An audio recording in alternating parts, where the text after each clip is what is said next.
राजस्थान का सियासी संग्राम दिल्ली से होते हुए मध्य प्रदेश और छत्तीसगढ़ तक पहुंच चुका है। दिल्ली से डैमेज कंट्रोल का फॉर्मूला आने वाला है, लेकिन इस बीच राजस्थान कांग्रेस दो गुटों में बटी हुई नजर आ रही है और कांग्रेस अध्यक्ष पद के लिए अब नए नामों की चर्चा भी सियासी गलियारों में छाई है। कमलनाथ और दिग्विजय सिंह का नाम भी लिस्ट में शामिल है, लेकिन कांग्रेस के घर की इस कलह पर बीजेपी मौका मिलते ही चुटकी ले रही है। रिपोर्ट देखें। आए थे हरिभजन को ओटन लगे कपास। अगर मुहावरों का मर्म समझते हैं तो मौजूदा वक्त में ये कांग्रेस और कांग्रेसियों की सियासत पर सटीक बैठता है। कहां तो राहुल गांधी कन्याकुमारी से कश्मीर तक देश को जोड़ने पदयात्रा पर निकले थे, लेकिन घर में ही महाभारत चल रहा है। राजस्थान में कांग्रेस की सरकार सियासी संकट के दौर से गुजर रही है। सियासी संकट के बीच राजस्थान की लड़ाई को लेकर दिल्ली से सुलह का फार्मूला आने वाला है। राजस्थान के संकट पर सोनिया गांधी के घर अहम बैठक हुई, जिसके बाद सोनिया गांधी ने राजस्थान के ऑब्जर्वर अजय माकन और मल्लिकार्जुन खड़गे से लिखित रिपोर्ट मांगी है। दुर्भाग्यपूर्ण ये सारी की सारी बातें होने के बाद भी वो मीटिंग नहीं हो पाई। हमने पूरी की पूरी जानकारी कांग्रेस अध्यक्षा को, जैसे मैंने कहा, हमने दिया है। उन्होंने लिखित रिपोर्ट विस्तार से इसके बारे में मांगी है, जो लिखित रिपोर्ट हम लोग आज रात को या कल सुबह तक के हम दे देंगे। कांग्रेस विधायक दल की औपचारिक बैठक रखी जाती है तो उसके पैरेलल कोई भी और विधायक दल की बैठक के पैरेलल कोई भी और विधायकों की अगर मीटिंग बुलाई जाए तो वो प्राथमिक दृष्टि से इनडिसिप्लिन है, वो प्राथमिक दृष्टि से अनुशासन विरोधी है। तो ये मैंने सुबह भी कहा था, अभी भी मैंने कहा, और ये बात हमने कांग्रेस अध्यक्षा को रखा है और वो रिपोर्ट हम लोग कांग्रेस अध्यक्ष को हम लोग लिखित में रिपोर्ट आज रात या कल सुबह तक दे देंगे।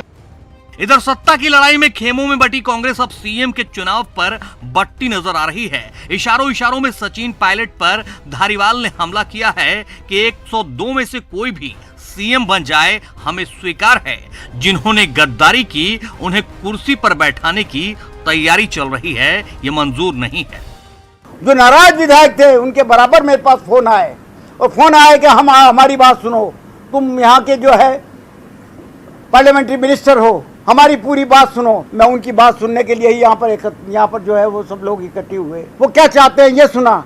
वो चाहते हैं कि कांग्रेस का निष्ठावान आदमी जो 102 आदमी होटलों में इकट्ठे हुए थे, 34 दिन तक साथ रहे थे, अगर मुख्यमंत्री ही बनाना है तो उनमें से बनाओ, किसी को भी बनाओ जिसको सोनिया जी कहेंगी। राजस्थान के सियासी संकट की शुरुआत गहलोत के कांग्रेस अध्यक्ष पद का चुनाव लड़ने के लिए तैयार होने के बाद हुई, लेकिन अब सूत्रों के हवाले से जो खबर आ रही है उसके मुताबिक अध्यक्ष पद की रेस से गहलोत बाहर हो गए हैं और नए नामों पर चर्चा शुरू हो गई है। कांग्रेस अध्यक्ष पद की इस रेस में एमपी के दो बड़े चेहरे चर्चा में हैं। एक प्रदेश कांग्रेस अध्यक्ष और पूर्व मुख्यमंत्री कमलनाथ हैं और दूसरा नाम है पूर्व मुख्यमंत्री दिग्विजय सिंह का। हालांकि रेस में मुकुल वासनिक, मल्लिकार्जुन खड़गे और वेणुगोपाल का नाम भी शामिल है। कांग्रेस के घर में छिड़ी इस लड़ाई ने बीजेपी को बैठे बिठाए मौका दे दिया है, इसलिए मध्य प्रदेश से लेकर छत्तीसगढ़ तक बीजेपी कांग्रेस पर हमलावर है। देखिए, कमलनाथ जी देश में कांग्रेस के वो नेता हैं जिनके मुख्यमंत्री काल में सर्वाधिक विधायकों ने कांग्रेस छोड़ी, शपथ लिए हुए मंत्रियों ने कांग्रेस छोड़ी और उस समय तो छोड़ी उनकी अध्यक्षता में बाद में भी छोड़ते गए और लगातार वो क्रम जारी है। कमलनाथ जी पीसीसी के अध्यक्ष बने रहे, उनके अध्यक्षता में और भी जनप्रतिनिधि कांग्रेस के विधायक, तमाम प्रकार के और छोटे मोटे नेता कार्यकर्ता कांग्रेस छोड़ने वाले हैं। इसलिए जो स्वयं कांग्रेस को छोड़ रहे हैं, अब उनके अगुवाई मध्य प्रदेश में करने वाले दिल्ली जा रहे हैं, तो हसर क्या कांग्रेस का होने वाला सबको पता है। गहलोत के समर्थक कांग्रेस में बिखराव पूरी तरीके से जारी है। हाईकमान का नेतृत्व का कोई सुनने वाला नहीं है। राहुल गांधी पदयात्रा में चल रहे हैं और पार्टी टुकड़े टुकड़े हो रही है। जवाब कांग्रेस खेमे से भी आया है। कांग्रेस संचार विभाग प्रमुख सुशील आनंद का कहना है कि रमन सिंह पहले अपनी पार्टी की चिंता करें। उनकी पार्टी में लगातार बदलाव करने पड़ रहे हैं। राष्ट्रीय उपाध्यक्ष हैं, लेकिन उनके पास कोई अधिकार नहीं। राजस्थान में जो गतिरोध चल रहा है वो हमारे पार्टी का अंदरूनी मामला है। रमन सिंह अपने दल के बारे में देखें किस प्रकार से छत्तीसगढ़ में हर 6 महीने में नेताओं को बदली किया जा रहा है और रमन सिंह कैसे सत्ता से दरकिनार किए गए हैं, राष्ट्रीय उपाध्यक्ष बना दिए गए हैं, लेकिन ऐसे राष्ट्रीय उपाध्यक्ष हैं जिसे कोई भी जवाबदारी उनका केंद्रीय नेतृत्व नहीं दिया हुआ। तो रमन सिंह छत्तीसगढ़ के बारे में या राजस्थान के बारे में, हमारी कांग्रेस पार्टी के बारे में टिप्पणी करने के बजाय अपने दल के बारे में सोचें। राजस्थान के सियासी संकट ने राहुल की पदयात्रा और 5 राज्यों में होने वाले विधानसभा चुनाव को लेकर भी कांग्रेस को मुश्किलों में डाल दिया है। कांग्रेस अगर इसका डैमेज कंट्रोल जल्द नहीं कर पाई तो बगावत के कई और सुर बुलंद होंगे जिसे संभालना फिर मुश्किल होगा। Bureau report, news 18, Madhya Pradesh, Chhattisgarh. Madhya Pradesh में मदरसों पर सर्वे हुआ और सर्वे के बाद कार्रवाई 2 तरह से शुरू हुई। पहला, ऐसे मदरसे जो संचालन के नाम पर केवल अनुदान वसूल रहे थे। दूसरा, ऐसे मदरसों का जिनका रजिस्ट्रेशन नहीं है, यानी वो मदरसे जो अवैध तरीके से संचालित हो रहे हैं। मुस्लिम पर्सनल लॉ बोर्ड के सदस्य ने रुख साफ किया है कि बोर्ड अवैध मदरसों का समर्थन नहीं करेगा। हाँ, मदरसों के रजिस्ट्रेशन में मदद जरूरी है, ये बात भी कही है। बात सियासी पहलू की। मदरसों पर कार्रवाई कांग्रेस बीजेपी दोनों सियासी दलों के लिए मसाला दे गया। दोनों को लगता है कि इसी बहाने सियासी हित साधे जा सकते हैं, लेकिन क्या वाकई ऐसे मसले आगामी चुनाव पर कोई असर डालेंगे? देखिए रिपोर्ट।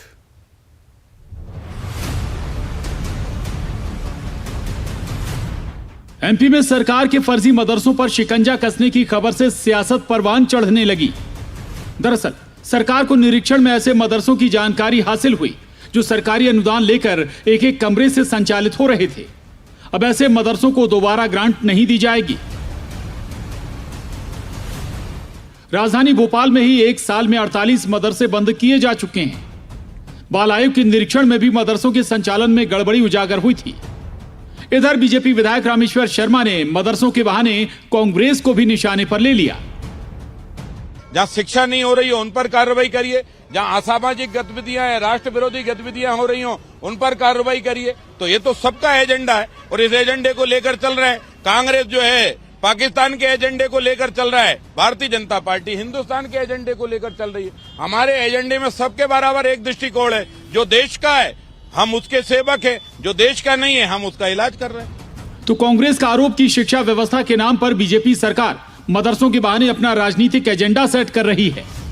पूर्व मंत्री पीसी शर्मा ने विधायक रामेश्वर शर्मा के पार्टी में उनके वजूद पर ही सवाल उठा दिए।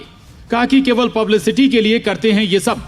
अल्पसंख्यक समाज के साथ जितने भी मुद्दे होते हैं ये सब इनके वो मुद्दे हैं, राजनीतिक मुद्दे हैं, वोट के मुद्दे हैं। ये धर्म और जाति के आधार पर लोगों को बात है। ये अंग्रेजों के पिट्टू है और अंग्रेजों ने यही सिखाया था उस समय कि डिवाइड एंड रूल, और इनका पूरा कंसेप्ट उसी पे है। हालांकि कांग्रेस विधायक और मुस्लिम पर्सनल लॉ बोर्ड के सदस्य आरिफ मसूद ने बोर्ड का रुख साफ कर दिया। बिना रजिस्ट्रेशन वाले मदरसों का समर्थन नहीं करेगा पर्सनल लॉ बोर्ड। बगैर रजिस्ट्रेशन संचालित हो रहे मदरसों के लिए रजिस्ट्रेशन जरूरी होगा। बहुत मुश्किल हो पा रहा है अभी कि कितने रजिस्टर्ड और कितने अनरजिस्टर्ड, क्योंकि आज हमने सिर्फ जिम्मेदारों को बुलाया है, लेकिन बहुत सारे कुछ ऐसे मदरसे होंगे। एक्चुअल में होता क्या है, मदरसे को उस कंसेप्ट को क्लियर कर दूं कि बहुत सी जगह क्या है कि गली में मोहल्लों में भी कोचिंग सेंटर की तरह भी मदरसा चलाया जा रहा है। एक मदरसे का स्वरूप है जो बड़ा मदरसा है, जो अपनी बिल्डिंग को लेकर चला रहा है, जिसमें खाने पीने का इंतजाम कर रहा है। एक मदरसा वो है जो फी सबीलिल्लाह एक पढ़ने वाले एक आदमी ने सोचा कि मुझे ये बात पढ़ाना चाहिए बच्चों को, तो पढ़ाने के लिए उसने अपने एक कमरे का कोचिंग सेंटर की तरह इंतजाम करा और उस कमरे में पढ़ाना शुरू कर।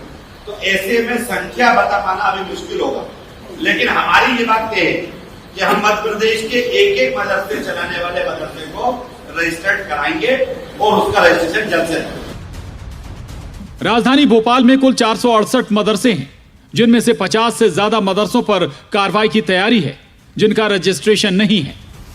हालांकि मुस्लिम पर्सनल लॉ बोर्ड सरकार की कार्रवाई से सहमत है, लेकिन अवैध मदरसों पर हो रही कार्रवाई पर कांग्रेस बीजेपी में सियासी रार छिड़ी है।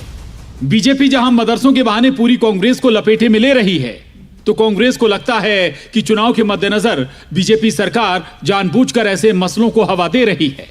भोपाल से मनोज राठौर, जितेंद्र शर्मा, अनुराग श्रीवास्तव के साथ bureau report, news 18, Madhya Pradesh, Chhattisgarh. 46 नगरीय निकायों के लिए मंगलवार को वोटिंग होगी।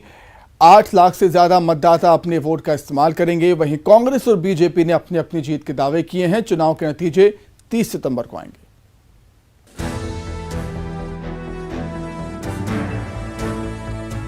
18 जिलों में निकाय चुनाव के लिए कल वोटिंग होनी है। वोटिंग के लिए तैयारी पूरी कर ली गई है। चुनाव में 8 लाख से ज्यादा मतदाता 1212 मतदान केंद्रों पर वोट डालेंगे। सागर, सिंगरौली, शहडोल, अनूपपुर, उमरिया, डिंडौरी, मंडला, बालाघाट, सिवनी, छिंदवाड़ा, बैतूल, रायसेन, खंडवा, बुरहानपुर, खरगोन, अलीराजपुर और झाबुआ में चुनाव होने हैं। वहीं 3000 से ज्यादा उम्मीदवार चुनावी मैदान में अपनी किस्मत आजमा रहे हैं। उधर कांग्रेस ने दावा किया है कि सरकार के प्रशासन पर दबाव के बावजूद उम्मीदवार अच्छा प्रदर्शन करेंगे। देखिए, कांग्रेस विपक्ष में है और सत्ता का पूरा दुरुपयोग हो रहा है। उसके बाद भी पिछले चुनावों की तुलना में कांग्रेस की बढ़त मिलेगी। कांग्रेस मशीन पर और मशीनरी पर आरोप मढ़ने लगे, समझ लो कांग्रेस बुरी तरह से चुनाव हार रही है। ये इनकी पुरानी आदत रही है। हमारी संगठन शक्ति, हमारी ताकत है और इनके दम पर हमारे पार्षद 46 नगरीय निकायों में बड़ी तादाद में जीत कर आएंगे। जैसे कि पिछले चरण में नगर पालिका और नगर परिषद हमने कांग्रेस से छीनी थी, इस बार भी हम छीनेंगे। कांग्रेस के बयान पर बीजेपी ने पलटवार किया। पिछले 2 चरणों की अगर बात की जाए तो बीजेपी के 9 महापौर ने जीत दर्ज की थी, जबकि कांग्रेस के 5 महापौर जीत दर्ज करने में सफल रहे थे। सिंगरौली में आप, जबकि कटनी में निर्दलीय उम्मीदवार ने महापौर के पद पर बाजी मारी थी। 2023 में सूबे में विधानसभा चुनाव होने हैं। ऐसे में बीजेपी और कांग्रेस ने स्थानीय चुनाव में पूरी ताकत झोंकी है। छत्तीसगढ़ के चुनावी मौसम में आरक्षण अब सियासी मुद्दा बनता जा रहा है। जब से बिलासपुर हाईकोर्ट ने 58% आरक्षण रद्द किया है, दोनों ही दलों ने एक दूसरे पर आरोपों की झड़ी लगा दी है। लेकिन इस बीच सर्व आदिवासी समाज ने चरणबद्ध आंदोलन का ऐलान कर सरकार की मुश्किलें बढ़ा दी हैं। कांग्रेस और बीजेपी के बीच आरक्षण को लेकर छिड़ी जुबानी जंग के बीच सर्व आदिवासी समाज ने ऐलान जंग कर दिया है। 58% आरक्षण के मुद्दे पर सर्व आदिवासी समाज ने चरणबद्ध आंदोलन करने का ऐलान किया है। महाबंद और आर्थिक नाकेबंदी के जरिए विरोध प्रदर्शन का प्लान भी तैयार हो चुका है। सर्व आदिवासी समाज के प्रतिनिधि 8 अक्टूबर को विधायकों से मुलाकात करेंगे। 10 अक्टूबर को बंद का आयोजन करेंगे। इसके बाद भी अगर हालात ऐसे ही रहे तो नवंबर में आर्थिक नाकेबंदी करने का ऐलान किया गया है। सर्व आदिवासी समाज के प्रदर्शन के ऐलान के बाद पूर्व सीएम रमन सिंह ने भी कांग्रेस पर हमला बोला है। सरकार की असफलता तो साफ साफ दिख रही है। पूरे हम लोगों के समय लगातार इस मामले को गंभीरता से हम लोग लड़ते रहे और यहाँ उन्होंने गंभीरता नहीं दिखाई। नान के केस में 10-10 वकील लगाते हैं, मगर इसमें कोई भी बड़ा वकील नहीं आया। एक तरफ जहां सर्व आदिवासी समाज के आंदोलन को मुद्दा बनाकर बीजेपी ने सरकार को घेरने की कोशिश की है, तो वहीं दूसरी तरफ सीएम भूपेश बघेल ने ये कहकर आदिवासियों को अपने पाले में रखने की कोशिश की है कि किसी के अधिकार का हनन नहीं होगा, सभी का ध्यान रखा जाएगा। अभी जिस प्रकार से जो आदिवासी समाज के लोग मिले थे, अन्य के लोग भी हैं, किसी का भी अधिकार में कटौती नहीं होगी। जिसका जो हक है उसके लिए हम लोग लड़ेंगे। छत्तीसगढ़ में विधानसभा चुनाव के लिए 1 साल से भी कम वक्त बचा है और इस बीच आरक्षण मुद्दा बन बैठा है। गला दोनों ही दलों का फंसा हुआ है, क्योंकि रमन सिंह जब मुख्यमंत्री थे तो आरक्षण को ग्रीन सिग्नल मिला था। भूपेश बघेल जब मुख्यमंत्री हैं तो पेंच फंसा है। अब देखना है चुनाव में आरक्षण क्या गुल खिलाता है। Bureau report, news 18, Madhya Pradesh, Chhattisgarh.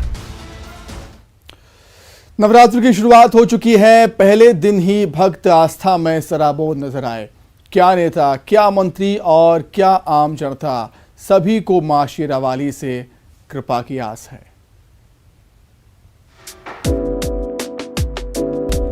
प्रदेश के गृह मंत्री नरोत्तम मिश्रा नवरात्र के पहले दिन प्रसिद्ध दतिया के पीताम्बरा पीठ पहुंचे और आरती में शामिल हुए। नरोत्तम मिश्रा दशहरा उत्सव समिति की बैठक में भी शामिल हुए। दरअसल कोरोना के चलते पिछले 2 सालों से दशहरा उत्सव नहीं हो रहा था, लेकिन इस बार भव्य तरीके से दशहरा उत्सव मनाने की तैयारी है।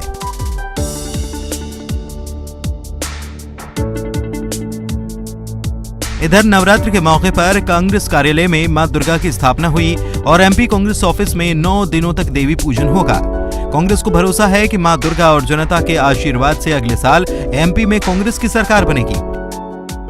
चाहे गणेश जी की स्थापना हो, चाहे दुर्गा जी की स्थापना हो, हम लोगों का एक ही उद्देश्य रहता है कि मध्य प्रदेश के जो 7 करोड़ 7.5 करोड़ लोग हैं उनके घर में मंगल हो, महंगाई से निजात मिले, उनको रोजगार मिले और मध्य प्रदेश में शांति और सद्भाव बना रहे। यही मांग मां दुर्गा से की हम लोगों ने प्रार्थना। वहीं सतना के मैहर शक्तिपीठ में भी इस बार शारदीय नवरात्र पर मां की आरती का भव्य आयोजन किया गया। कोरोना के खत्म होने के बाद ये पहला मौका है जब भक्त बड़ी संख्या में मां के दर्शन के लिए शक्तिपीठ पहुंचे हैं।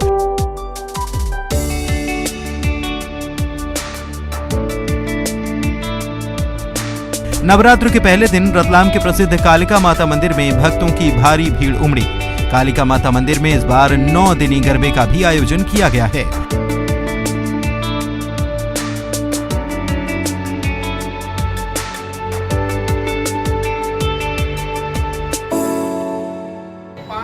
पुराना मंदिर है, मेरी 10वीं पीढ़ी हो गई है पूजा करते करते। तो ये रतलाम सरकार ने उनको सपना आया ना, पहाड़ी थी, पहाड़ी को खोद के और ये 3 चेहरा मूर्तियां निकाली गई और यही स्थापित कर दी। जब से चला आ रहा बहुत प्राचीन मंदिर है, हर व्यक्ति की मनोकामनाएं पूरी होती है। गुना के प्रसिद्ध बजरंगगढ़ पहाड़ी पर विराजी 20 भुजा देवी माता का मंदिर भी भक्तों की भारी भीड़ से गुलजार है। मान्यता है कि यहाँ जो भक्त मां की 20 भुजा गिन लेता है उसकी सभी इच्छाएं मां पूरी करती हैं। चमत्कार तो देखिए ऐसा है कि अपनी श्रद्धा है और माता की कृपा बनी रहती है। जो चीज़ सोचते हैं माता की कृपा से मिलती जाती है, तो चमत्कार ही है वो, एक तरीके से आशीर्वाद बस बना रहे वही है। आगर मालवा के नलखेड़ा स्थित प्रसिद्ध मां बगलामुखी मंदिर में चैत्र नवरात्र के अवसर पर भक्तों का सैलाब उमड़ा। शुभ मुहूर्त में घट स्थापना के बाद मां का आकर्षक स्वर्ण श्रृंगार किया गया। मध्य प्रदेश में गरबा आयोजन को लेकर गृह मंत्री नरोत्तम मिश्रा का कहना है कि गरबा आयोजक सभी लोगों का आइडेंटिटी चेक करें। आईडी कार्ड देखना जरूरी है ताकि किसी भी प्रकार की अप्रिय स्थिति न बने।